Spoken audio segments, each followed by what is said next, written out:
2025년이 시작된 지 항상 그래요. 엊그제 같은데. 예, 오늘 벌써 추수감사주일. 이제 한 달만 지나가면 한 해가 다 저물어 갑니다. 제가 그렇게 오래 살진 않았습니다만은 제 인생을 되돌아보면 올 한 해가 제일 힘들었습니다. 힘든 일들이 계속 찾아오는 그런 한 해를 보냈습니다. 작년 연말쯤 돼서 좀 그 전부터 저희 아버지가 또 진단을 받으시고 또 저희 아내도 진단을 받고 또 올해는 아버지가 돌아가시고 그런 일들이 일어났고요. 또 저희 아내도 처음엔 분명히 수술만 받으면 끝난다 이렇게 이야기했는데 좀 지나니까 3기라고 해서 이것저것 앞으로도 계속 치료가 남아 있습니다. 개인적으로 참 힘들었습니다. 거기서 끝나면 또 다행인데 또 우리 성도님들 중에서도 아픈 분들이 올해 또 생겼고요. 또 그 아픈 것들을 이기기 위해 지금도 수고하며 애쓰는 분들을 보면 나도 힘들지만 우리 성도님들은 또 얼마나 힘들까 하는 생각도 해보면 참 올 한 해는 힘들었다. 예전까지만 해도 제가 참 감사했던 것들이 모두가 다 건강했었거든요. 작년까지만 해도 온 성도들이 다 건강했고 연세가 많으셔서 힘이 있었고 같이 걷기도 하고 우리가 여러 가지 그런 활동들을 할 수 있었는데 올해부터는 이 모든 게 변했다라는 생각이 듭니다. 그런데 그 가운데 참 감사해요. 되돌아보면서 그래도 그때마다 하나님이 우리를 이렇게 지키셨고 그때마다 힘을 공급하여 주셨고 참 감사하다라는 생각을 합니다. 제가 장례를 정말 많이 치러봤거든요. 제가 한국에 있을 때에는 한 해에 보통 50건 이상의 장례를 인도했었습니다. 엄청나게 많이. 그런데 직접 부모님을 보내드리는 건 처음이잖아요. 처음이다 보니까 여러 가지 감정이 교차하고 올해 다 끝나고 집에 와서 이렇게 자다가 되고요. 어떨 때 꿈에 보이면 참 기분이 묘하고 슬프고 그렇더라고요. 참 힘들다, 어렵다 라는 생각을 가지게 되었지만 그럼에도 불구하고 하나님이 늘 새 힘을 주시고 아침에 일어나면 행복하게 해주시고 웃게 해주시고 또 이렇게 모든 일들을 잘 감당할 수 있었던 것은 하나님의 은혜이다라는 것을 다시금 깨닫게 되는 것입니다. 성경에 보면 은혜는 무엇이라고 표현되어 있냐면 깨닫는 것이다 이렇게 말씀합니다. 은혜라는 것은 이미 주어졌는데 하나님이 우리에게 오늘도 은혜를 주시고 예전에도 은혜를 주셨고 앞으로도 은혜를 주실 것인데 은혜는 어떤 거라고요? 깨닫는 것입니다. 어떤 사람은 은혜를 주셨음에도 불구하고 그 은혜를 깨닫지 못하여 불행한 삶을 살아갈 수도 있고 누군가는 그 은혜를 깨달음을 통하여서 하나님께 감사를 고백하며 살아갈 수가 있다라는 것입니다. 골로새서 1장 6절 말씀에 보면 이 복음이 이미 너희에게 이름에 너희가 듣고 참으로 하나님의 은혜를 깨닫는 날부터 너희 중에서와 같이 또한 온 천하에서도 열매를 맺어 자라는도다라고 말씀하고 있습니다. 복음이 주어졌는데 이 복음은 그리스도잖아요. 그 그리스도를 통하여서 우리가 알게 되는 것은 무엇이냐 하면 하나님의 은혜를 깨닫게 된다라는 것이에요.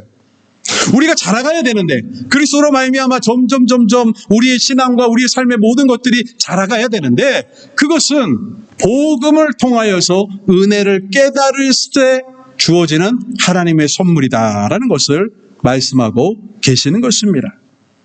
그렇게 감사주의를 맞이하여서 여러분 한 해 동안 주신 하나님의 은혜를 깨달으셔야 합니다.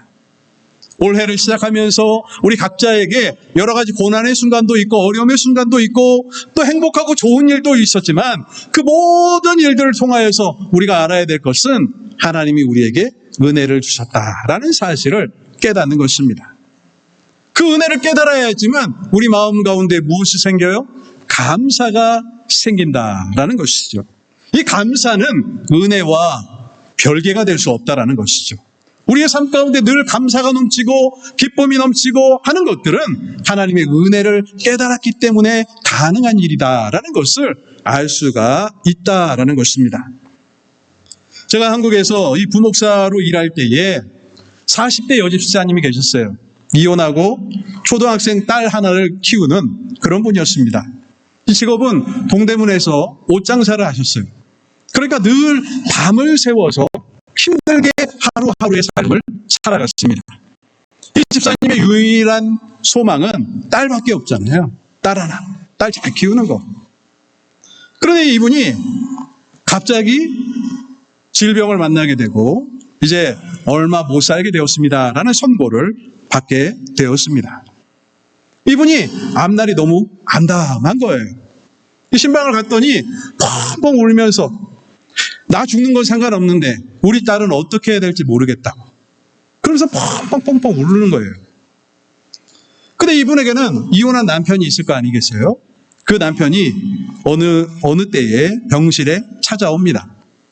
그리고는 그 아내에게 이야기하는 거예요. 딸은 내가 잘 기르겠다. 걱정하지 말아라.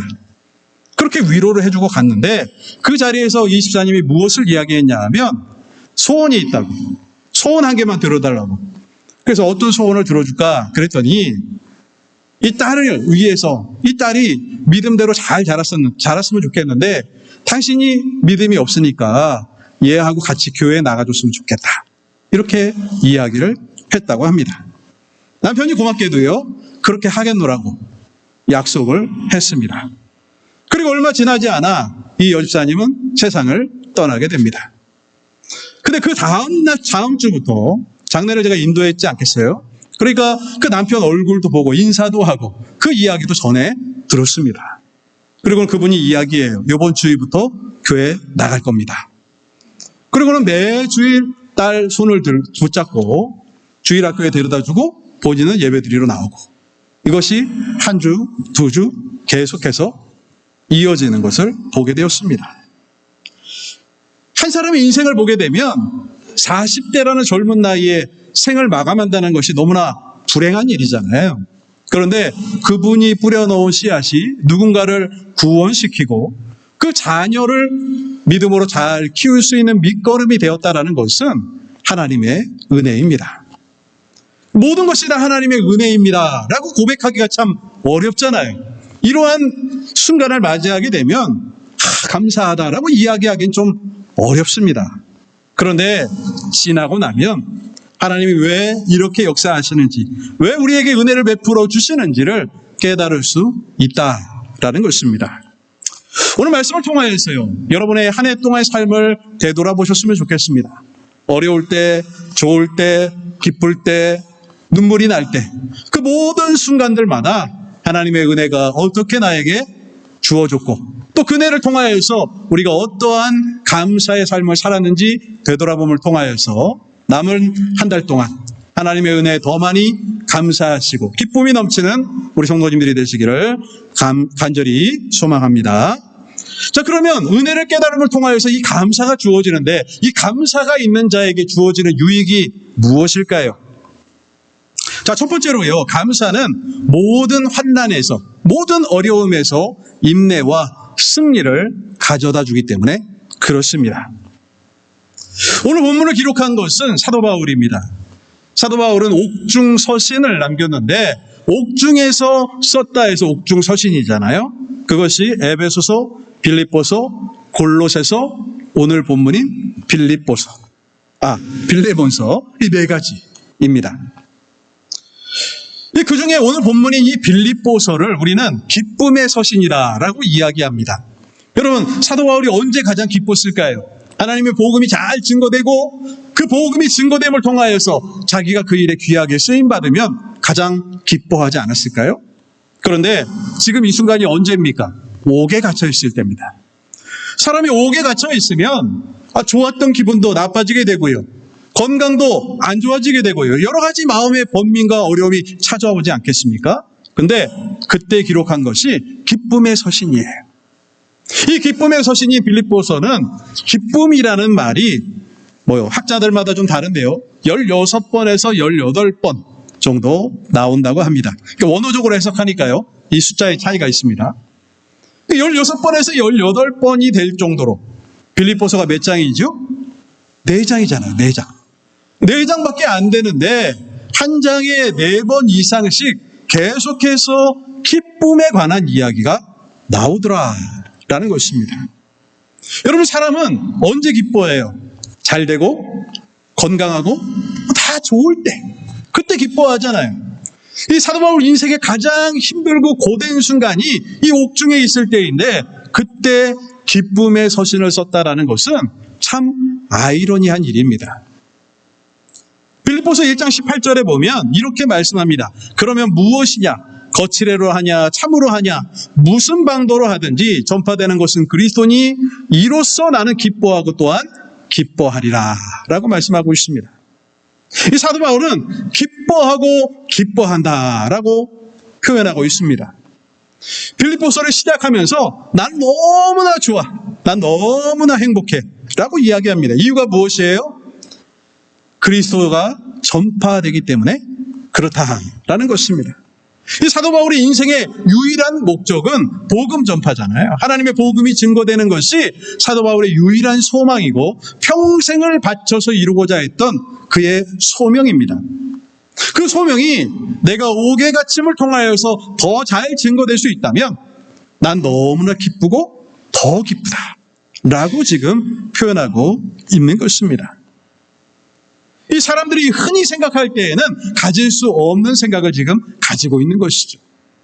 이것을 우리에게 대입해 보면 어떻습니까? 내가 고난의 순간에, 어려움의 순간에, 그 순간에 하나님이 나를 돌보시고 은혜로 인도하여 주시니 고난의 순간이 되어보니 더 기쁘고 더 감사하고 더 은혜가 넘치는구나라는 것을 고백할 수 있다라는 것입니다.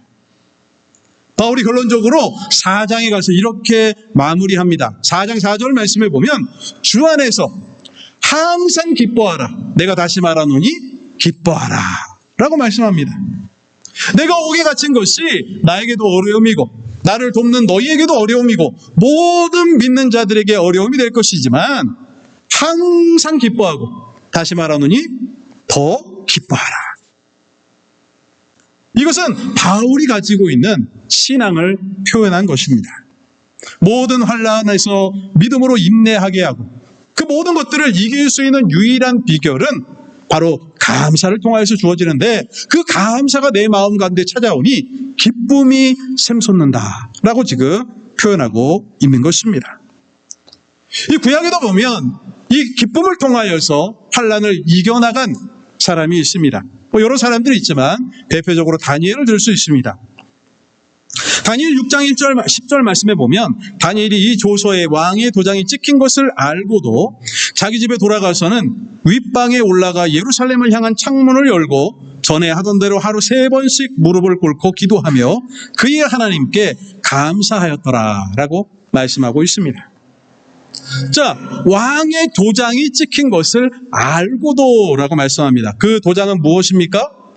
그 왕 외에 다른 신에게 경배하거나 기도하거나 하면 어떻게 한다는 거예요? 사자굴에 던져버리겠다라는 것입니다. 알고도. 자, 알고도 이 다니엘은 어떻게 합니까? 기도합니다. 여러분, 그때 어떤 기도를 할까요? 하나님, 나 좀 살려주세요. 이 사자굴에 던진다고 하는데 기도를 쓸 수는 없습니다. 기도할 때니 좀 나를 살려주십시오. 이렇게 기도해야 돼요. 그렇죠? 모든 사람, 10이면 10사람이 다 그 기도를 할 거예요. 10에 1명쯤은 기도 안 하고 넘어갈 수도 있겠죠. 그러나 성도라면 그렇게 기도할 거예요. 하나님, 나 좀 살려달라고. 그런데 여러분 보세요. 지금 무엇을 기도합니까? 무릎을 꿇고 기도하던데, 근데 어떻게 합니까? 전에 하던 대로. 이 전에 하던 대로가 핵심이에요. 지금 이 순간에 새롭게 기도를 하거나 새로운 기도 제목을 가지고 하나님께 나아가는 것이 아니라 다니엘은 어떻게 하고 있어요? 늘 하던 대로, 습관대로 그렇게 기도하는 거예요. 기도 제목은 무엇입니까? 감사죠. 감사. 하나님께 감사했더라. 그러니까 다니엘은 습관적으로 늘 기도했어요. 제목은 무엇입니까? 감사. 모든 사람들이 이 순간이 되면 사자굴에서 하나님 나를 건져주시길 원합니다. 아니면 사자굴에 던져지지 않도록 하나님 그들의 눈을 가려주십시오. 뭐 이렇게 기도한다든지요. 내가 살기 위해 기도하는 것이 정상 아니겠습니까? 그런데 다니엘은 그런 내용으로 기도하지 않았어요. 우리는 흔히 기도라고 하면 자, 여러분 기도하면 됩니다. 이렇게 이야기해요. 기도하세요. 기도가 뭐냐고요. 기도에 대해서 나중에 한번 또 깊게 한번 말씀을 드려야 되겠다라고 생각이 됐는데, 자, 기도라는 형식이에요. 형식. 그렇죠? 자, 누군가가 선물을 준다고 생각해 보세요. 자녀들이 선물을 줍니다. 그런데 부모님이 이렇게 얘기하는 거예요. 바구니를 하나 줄 테니까 그 바구니에다가 다 담아서 와. 그 바구니를 다 전달하는 거예요. 선물을. 기도가 무엇이냐 하면 바구니입니다. 바구니. 중요한 것은 무엇일까요? 뭐가 들어있는지가 중요해요. 뭐가 들어있는지가. 그렇죠?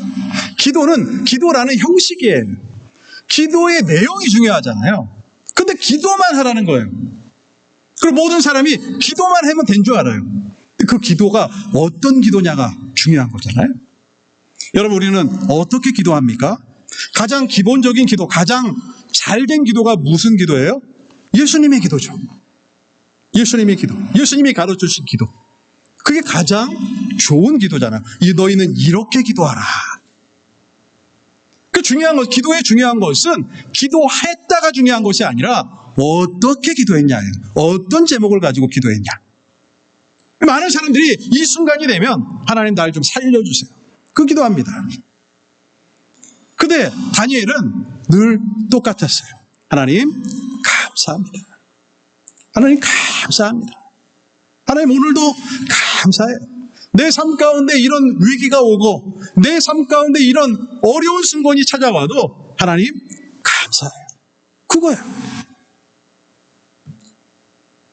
이 기도라는 것이 어떤 것인지 다니엘의 경우를 보면 잘 알 수가 있다는 것이에요.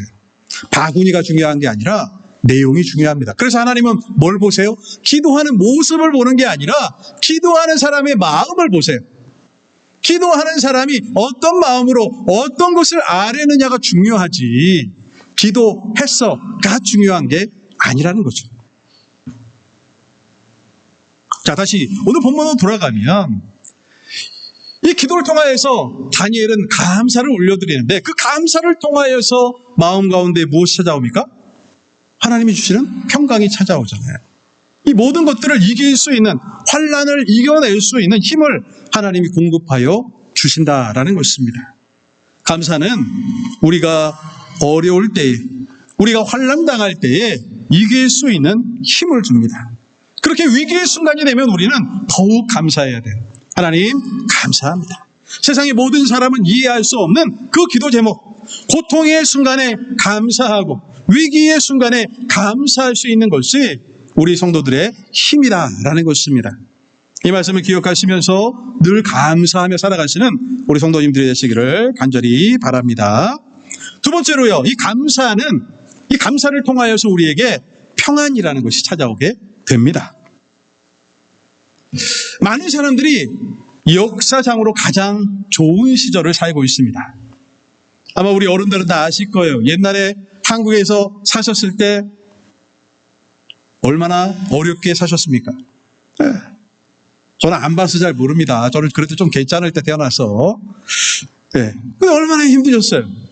이 땅에 처음 오셨을 때 얼마나 힘드셨습니까? 말도 못하는 일들을 수없이 겪으셨을 거예요. 책을 쓰라고 하면 이만큼이 나올 거 아니겠어요?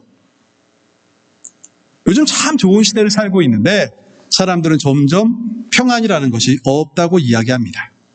가진 것도 많고 배운 것도 많고 누리는 것도 많은데 늘 불안이라는 것을 현대인들은 달고 살아갑니다. 이 한국의 정부 조사가 있는데요. 이 보건복지부에서 조사한 것이 내용이 있는데, 자, 한 장 넘겨봐 주세요. 자, 2024년 보건복지부에서 이 사람들의 이 정신 상태, 내가 얼마나 행복하고 건강한가를 조사한 내용이 있어요. 자, 이것을 보여드리는 목적은 무엇이냐 하면, 여러분 스스로를 한번 점검해 보세요. 나는 어떤가? 저기와 비교해서. 똑같이 한국 사람이니까요. 자, 지난 1년간 맨 왼쪽이 이제 잘 안 보이시잖아요. 제가 그냥 말로 설명한 거 보시면 돼요. 자, 지난 1년간 정신 건강 문제를 경험한 분이 얼마나 됩니까? 라고 물어보았더니 왼쪽이 2022년이고요. 오른쪽이 2024년입니다. 그러니까 최근 자료가 오른쪽이에요. 2022년에는 64%의 사람들이 그랬고요. 2024년에는 74%의 사람이 내 정신적으로 너무 힘들었다. 이렇게 이야기했습니다. 그럼 제시한 내용은 무엇이냐 하면 한번 들어보세요. 여러분 해당되는 게 혹시 있는가? 수일간 지속되는 우울감, 생활화에 불편함을 줄 정도의 감정 기복, 지체할 수 없는 분노 표출, 수일간 지속되는 불안, 수일간 지속되는 원인을 알 수 없는 신체 불편감, 심각한 스트레스, 수일간 지속되는 불면, 자살에 대한 생각, 알코올 문제, 약물 중독 문제, 도박 중독 문제, 조절되지 않는 강박적인 행동, 뭐 이런 것들을 이야기했는데 내가 여기에 해당된다라고 이야기하는 사람이 74%. 그냥 뭐 어느 동네에서 조사한 게 아니고요. 이 정부에서 조사한 거예요. 74%. 그러니까 4명 중에 3명은요. 내가 정신적으로 어려움을 당했다라고 이야기하는 거예요. 오른쪽 그래프는 뭐냐면요. 자, 문제가 몇 가지냐라고 물어본 거예요. 저 빨간 석 맨 오른쪽이 뭐냐면 5개 이상에 해당된다는 사람이에요.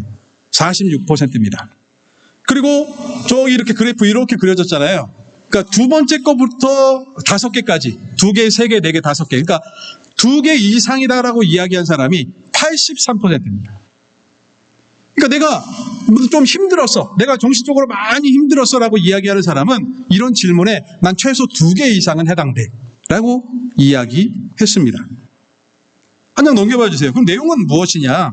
지난 1년간 경험한 정신건강 문제 이 경험을 어떻게 했는지. 맨 왼쪽은요. 22년, 24년입니다. 맨 왼쪽은 심각한 스트레스. 두 번째는 수일간 지속되는 우울감. 원인을 알 수 없는 신체 불편감. 수일간 지속되는 불안. 수일간 지속되는 불면. 이렇게 이야기하는데요. 자, 추세를 보시면 좋죠. 왼쪽보다 오른쪽이 늘어가고 있잖아요. 2년 전 자료와 2년 후 자료가 급속도로 차이가 나고 있다는 것을 보실 수가 있습니다. 그러면 뭐 때문에 이렇게 스트레스를 받을까요? 한 장 넘겨봐 주시면 현재 스트레스 받는 영역에 대해서 표현되어 있는데 맨 왼쪽이 가장 높은 거잖아요. 경제 문제. 자, 지난주에 보여드렸던 거에 보이면 어떻습니까? 사람들은 물질이 가장 중요하다라고 이야기하잖아요. 그러니까 물질에 대한 스트레스를 가장 많이 받습니다. 51%의 사람들이 이 스트레스는 물질 때문에 받는다라고 이야기해요. 두 번째가 직업, 신체 건강, 정신 건강, 대인 관계, 가족 부양, 자녀 양육, 부부 관계, 이런 게 문제다라고 이야기합니다. 한 장 넘겨봐 주시면 응답자 특성별 심각한 스트레스를 겪은 경험률입니다. 자, 남자와 여자 중에 왼쪽이 남자이고 오른쪽이, 자, 왼쪽 위에 보시면 남자가 왼쪽이고 오른쪽이 여자인데요. 스트레스에 여자가 더 많이 노출되어 있다. 여자의 절반이 스트레스에 노출되어 있다라고 이야기했습니다. 오른쪽 위에 것들은 뭐냐 하면 나이에 대한 분포도이거든요. 20대, 30대, 40대, 50대, 60대. 연세가 많아지시면 스트레스가 점점 줄어들어요. 그러니까 줄어든 게 아니라 젊은 사람들이 더 스트레스를 많이 받는다라고 생각하고 살고 있다라는 것입니다. 밑에는 뭐냐 하면 경제 소득에 대해, 이 소득별로 어떻게 되느냐. 적게 버는 사람이 더 많이 스트레스를 받고 많이 벌수록 적게 받는다라는 게 있습니다. 오른쪽 밑에가 제일 중요해요. 저는 이걸 보면서 충격을 받았습니다. 오른쪽 밑에가 어떤 그래프냐 하면 종교 유무에 따른 것입니다. 그러니까 기독교만 그런 것이 아니라 종교라는 걸 가지고 있는 사람, 가지고 있지 않은 사람. 종교가 있다고 이야기하는 사람이 왼쪽인데 45%고요. 종교가 없다고 이야기하는 사람이 47%입니다. 그러니까 무슨 얘기예요? 똑같다는 얘기예요. 똑같아. 오차 범위 내에 있잖아요. 그러니까 종교가 있든지 없든지 정신적으로 힘든 것은 그냥 똑같다라는 거예요. 똑같으면 될까요? 안 될까요? 안 되잖아요. 자, 오늘 성경에 보니까 뭐라고 말씀합니까? 하나님이 나에게 감사함을, 은혜를 주시는데 그 은혜를 통하여서 우리의 삶에 감사가 넘치고 그러면 기쁨이 찾아오고 그러면 평안이 온다라고 말씀하잖아요. 그런데 사람들이 하나도 평안하지 않다라는 것이 너무 문제잖아요. 믿지 않는 사람이나 믿는 사람이나 똑같다라는 거. 그러면 우리 믿음이 도대체 무엇이냐 점검해 봐야 한다는 것이죠. 왜 믿어도 우리에겐 평안이 없고 왜 믿어도 우리는 불안해하는가? 세상 사람들과 똑같은 모습으로 살아가고 있는가? 여러분, 가장 큰 문제가 무엇입니까? 세상 사람과 믿는 사람이 똑같은 거잖아요. 믿는 사람이 더 나쁜 게 어디 있겠습니까? 믿는 사람이 그래도 조금 낫죠. 좀 더 착하고 좀 더 선하고. 저 그렇게 믿어요. 그런데 통계를 보면 믿는 사람과 안 믿는 사람이 똑같아요. 이게 너무나 심각한 문제입니다. 자, 한 장만 넘겨주시면 마지막 그래프인데요.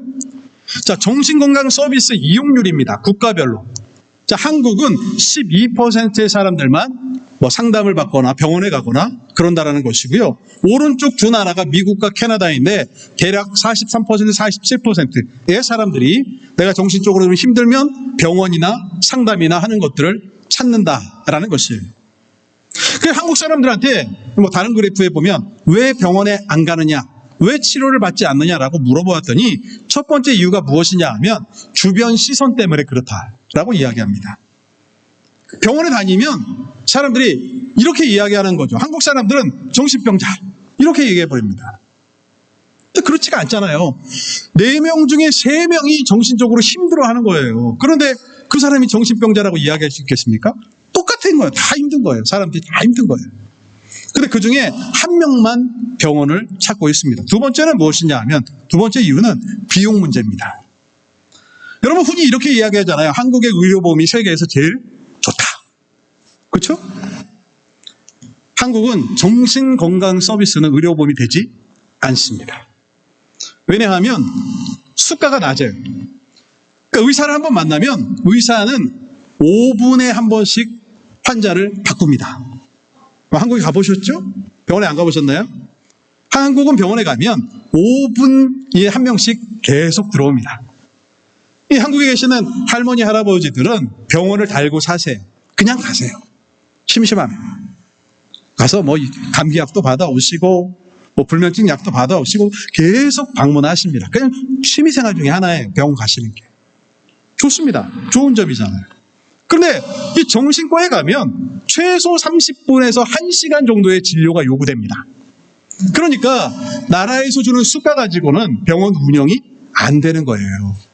그래서 정신건강과 이런 과들은 의료보험이 안 됩니다.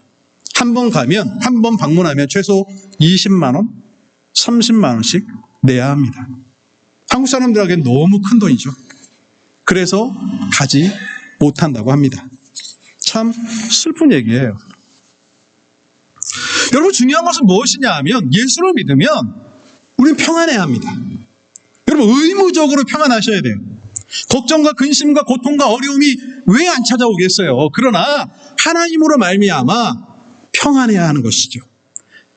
평안이라는 말은 구약에서는 샬롬이라고 이야기하고요. 신약에서는 에이레네라고 이야기합니다. 그 뜻이 무엇이냐 하면 상황이 어떠하든지 관계없이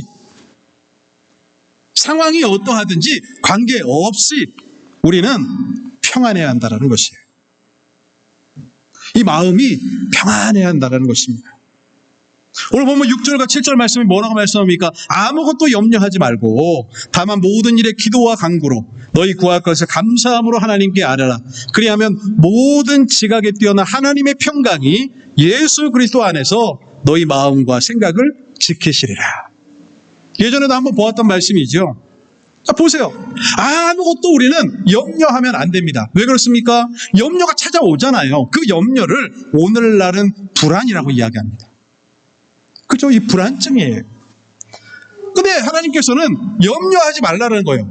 아무것도. 그리고 하나님께 기도하라는 거죠. 그러면 어떻게 한다고요? 하나님의 평강이 우리 마음과 생각을 지키시리라. 여러분 기도가 아까 제가 말씀드렸죠. 기도는 형식이라고. 그 안에 뭘 담아야 돼요? 내용물을 담아야죠. 어떤 내용물을 담느냐가 중요하잖아요. 자, 여기에도 좋은 내용물이 소개되고 있습니다. 뭐라고 말씀하고 있어요? 하나님, 내게 평강을 달라고. 여러분, 고통이 찾아오고 질병이 찾아오고 어려움이 찾아오면 사람들은 어떻게 기도합니까? 하나님, 이것 좀 고쳐주세요. 이 문제 좀 해결해 주세요. 이것만 사라지면 내가 행복할 것 같아요. 평안할 것 같아요. 그런데 여러분, 응답은 어떻게 나타납니까? 마음과 생각을 지키시는 것이 응답이에요. 이 많은 분들이 오해하는 것이 기도하면 이루어집니다. 기도하면 됩니다. 이렇게 쉽게 이야기해요. 그 기도가 어떤 기도인지는 모르겠어요. 근데 하여튼 기도하면 된대요. 근데 여러분 보세요. 성경은 기도하면 그냥 된다 이렇게 얘기하지 않아요. 기도하면 뭐라고 말씀합니까? 모든 지각이 뛰어난 하나님의 평강이 우리에게 찾아온다는 거예요. 뭐 때문에요? 내 마음과 생각을 지키시기 때문에. 무슨 말이냐 하면 여러분 기도해도 다니엘에게는 사자굴이 기다리고 있습니다. 기도하면 우리 이렇게 생각하잖아요. 사자굴이 없어진다고. 어느 날 눈을 뜨고 났더니 사자가 사라져버린 거예요. 사자가 도망가 버린 거예요. 그러면 사자굴이 던질 수가 없잖아요. 이게 하나님의 방법 아니겠습니까? 사람들은 그것을 기대해요. 그러나 눈을 뜨고 일어나면 사자는 그대로 있습니다. 사자굴에서 나를 기다리고 있어요. 입을 크게 벌리고요. 문제는 무엇이에요? 바뀌는 것은 무엇이에요? 마음이 바뀝니다. 마음. 기도한 내 마음이 바뀌어요. 저 사자굴이 벌고 있는 그 사자의 입이 너무 무서웠는데 하나님께 기도하고 나니까 하나님이 나에게 평강을 주시고 그리스도 안에서 너희 마음과 생각을 지키시는 하나님의 응답이 찾아오니까 더 이상 그 사자굴이 무섭지 않게 되는 것이죠. 왜요? 하나님이 나를 건져주시든지 건져주시지 않으면 천국 가면 되니까. 마음이 바뀌는 거예요. 생각이 바뀌는 거예요. 환경이 바뀌는 게 아니라. 여러분, 우리 인생에는 계속해서 고난이 찾아옵니다. 내년에도 고난은 찾아옵니다. 올해 힘들었던 것처럼 내년에도 힘들 거예요. 보통은 목사가 그렇게 얘기하면 안 되죠. 여러분, 내년에는 좋은 일만 있기를 바랍니다. 여러분, 내년에는 항상 기쁘실 거예요. 이렇게 이야기해야 되는데 죄송합니다. 중요한 것은 무엇이냐 하면 환경이 바뀌는 것이 아니라 내가 바뀌어야 돼요. 내가.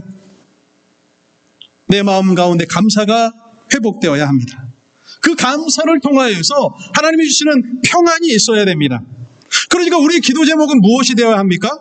하나님, 내 마음 가운데 감사가 회복되게 하시고 그것을 통하여서 한 해 동안도 내가 평안하게 살게 하여 주옵소서. 때로는 어려움이 닥치고 고난의 순간이 올지라도 하나님, 내가 평안을 잃지 않고 살게 하여 주옵소서가 기도 제목이 되어야 하는 것이죠. 감사는 나의 마음과 나의 삶의 방향을 바꾸는 거예요. 기도는 세상을 바꾸는 게 아니고요, 나를 바꾸는 겁니다. 하나님, 어려움의 순간에도 주님 의지합니다. 고통의 순간에도 하나님 붙듭니다. 그것을 통하여서 하나님, 나에게 평강을 주옵소서. 이게 우리 기도 제목이 되어야 한다는 것입니다. 감사를 통하여서 늘 하나님 주시는 평안 가운데 살아가시는 우리 성도님들이 되시기를 간절히 바랍니다. 자, 마지막으로요, 세 번째, 감사는 더 풍성한 은혜를 가져오게 됩니다. 은혜를 깨닫게 되면요, 감사가 찾아옵니다. 그러면 그 다음에 더 큰 은혜가 우리에게 다가오게 되어 있습니다. 여러분, 오병이어의 기적을 아시지 않습니까? 예수님이 베세다 강야에서 어린아이가 가져온 예물 떡 5개와 물고기 2마리를 가지고 5,000명을 먹이신 사건이 오병이어의 기적입니다. 그때 예수님이 기도하세요. 어쩌다 보니까 오늘 기도 설교처럼 내버리네요. 자, 마태복음 14장 19절 말씀에 보면 예수님이 이렇게 기도하십니다. 무리를 명하여 잔디 위에 앉히시고 떡 5개와 물고기 2마리를 가지사 하늘을 우러 축사하시고 떡을 떼어 제자들에게 주시매 제자들이 무리에게 주니라고 말씀합니다. 하나님이 오병이어를 가지시고 어떻게 하세요? 축사하십니다. 이 축사라는 말은 원어적으로 이야기하면 율로게오라는 단어인데요. 무슨 뜻이냐? 찬양하며 감사했다라는 뜻이에요. 그러니까 그러니까 아이가 이 예물을, 이 작은 것을 가지고 나와서 예수님께 바치니까 예수님이 하나님을 찬송하고 하나님의 은혜에 감사했다라는 것이에요. 그리고 어떻게 합니까? 떡을 떼어 제자들에게 주십니다. 나눠주라고. 여러분, 이럴 때 어떻게 기도해야 돼요? 하나님, 이 아이가 엄청난 믿음을 가지고 나에게 떡 5개와 물고기 2마리를 가지고 왔습니다. 하나님, 이것이 큰 기적이 되어서 모든 사람을 먹고 남을 수 있는 능력으로 나타나게 하여 주옵소서. 이렇게 기도해야 되는 거 아니에요? 그런데 이 기도의 내용을 성경은 뭐라고 표현하고 있냐 하면 찬양하며 감사하셨다라고 말씀해요. 우리는 흔히 이 기도라는 것이 내가 어떻게 기도해서, 우리 뭐 그런 얘기 잘하잖아요. 구체적으로 기도해야 돼. 하나님 들어주신다. 구체적으로 기도해야 된다. 그럼 하나님은 구체적으로 기도 안 하면 우리를 잘 모르실까요? 얼마가 필요하다고 얘기해야 딱 그만큼을 주실까요? 그 너무 유치하잖아요. 뭐 아이한테 용돈 얼마 필요해? 정확하게 얘기해. 1전도 틀리면 안 돼. 뭐 이런 게 아니잖아요. 예수님은 그렇게 기도하셨습니다. 찬양하고 감사하셨습니다. 감사가 기적인 것이죠. 하나님은 우리의 마음을 보신다고 말씀하세요. 우리의 마음. 그러니까 우리가 주께 나와 얼마를 헌금하고 어떻게 드리고 이런 게 중요한 것이 아니라 내 마음이 어떠한 것이야.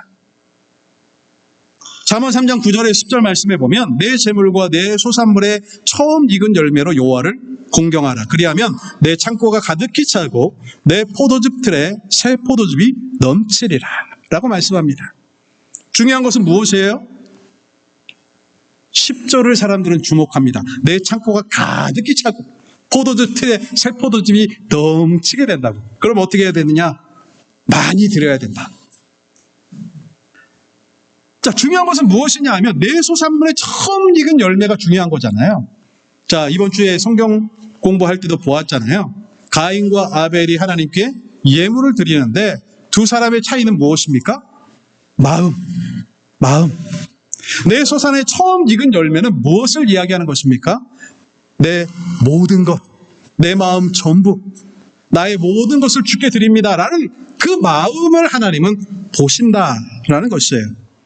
그러니까 내 소산의 처음 익은 열매는 내가 가진 것 중에 가장 소중하고 가장 귀한 것이죠. 예물은 그렇게 드려야 합니다. 내 마음을 다해서. 액수가 중요한 것이 아니라 내 마음을 다해서. 기도도 마찬가지죠. 마음을 다해서 기도해야죠. 하나님 우리 마음을 보시니까. 이 감사는 우리에게 더 큰 은혜를 가져옵니다. 감사가 우리의 삶을 가득 채우면 하나님은 더 큰 은혜로 우리에게 주세요.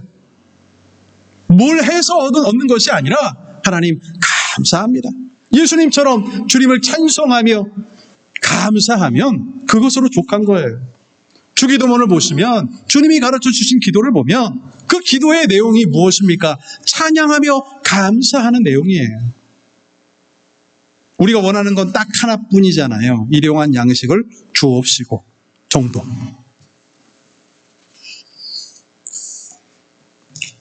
예수를 믿음에도 불구하고 우리 마음 가운데 불평과 불만이 찾아올 때가 있습니다. 예수를 믿는데 그러면 감사가 넘쳐야 되잖아요. 그런데 불평이 찾아오고 불만이 찾아올 때가 있어요. 여러분 무엇 때문일까요? 오늘 말씀에 비추어 보면 은혜를 깨닫지 못하기 때문에 그렇습니다. 그래서 우리 삶의 감사가 사라지면 항상 불평과 불만이 찾아오게 되어 있어요. 삶의 원칙입니다. 빌립보서 2장 14절의 말씀에 보면 모든 일은 원망과 시비가 없게 하라라고 말씀하십니다. 주의 일들을 감당할 때에 또한 우리가 삶 속에서 삶을 살아갈 때에 아니면 우리가 대인관계를 할 때에 아니면 세상에서 정말 사소한 일들을 하며 살아갈 때에도 성도는 어떻게 살아야 됩니까? 원망과 시비가 없어야 됩니다. 그러려면 하나님의 은혜로 무장되어 있어야 돼요. 그래서 내 마음 가운데 감사가 막 흘러 넘쳐야 돼요. 웃음이 넘쳐야 돼요. 기쁨이 넘쳐야 돼요. 그러면 내가 가는 곳마다 나로 인하여서 다른 사람들이 행복해집니다. 여러분, 얼굴만 보면 울고 있는 사람이 있다고 생각해 보세요. 늘 울상해. 그러면 기분이 어떻습니까? 저 사람 우니까 나 너무 기분 좋다 라고 이야기하면 문제죠. 누군가가 웃고 반갑고 행복하고 기뻐하는 것 같으면 어떻습니까? 나도 괜히 기분이 좋아지잖아요. 오늘은 감사주일입니다. 여러분, 이 감사를 우리는 어떻게 표현할 수 있을까요? 이 감사를 어떻게 표현해야 가장 그 감사를 잘 표현한 것일까요? 신명기 6장 5절 말씀에 보면 해답이 있습니다. 너는 마음을 다하고 뜻을 다하고 힘을 다하여 너 하나님 여호와를 사랑하라. 여러분, 우리의 감사는 하나님을 사랑하는 것으로 마무리되어야 합니다. 추수감사주의를 맞이하여서 한 해 동안 하나님이 베풀어 주신 은혜에 감사하시고 또 하나님을 마음껏 사랑하시고 그 사랑을 주님께 고백하시는 우리 성도님들이 되시기를 주님의 이름으로 축원을 드립니다. 기도하겠습니다. 사랑의 주 아버지 하나님, 은혜를 감사합니다. 삶을 살아가다 보면 어려움을 만나고 또 그로 인한 불평과 불만이 찾아올 때도 있기 마련입니다. 그때마다 하나님의 은혜를 다시금 깨닫게 하시고 그 은혜를 통하여서 우리의 삶에 감사가 넘치게 하시며 그 감사로 인하여서 기쁨을 나눠주는 성도들이 되게 하시고 그로 인한 더 큰 은혜를 하나님 은혜 가운데 감사하며 감격하며 주님을 사랑하며 감격하며 살아가는 주의 백성들이 다 될 수 있도록 하나님 축복하여 주시옵소서. 감사를 드리며 예수님의 이름으로 기도하옵나이다. 아멘.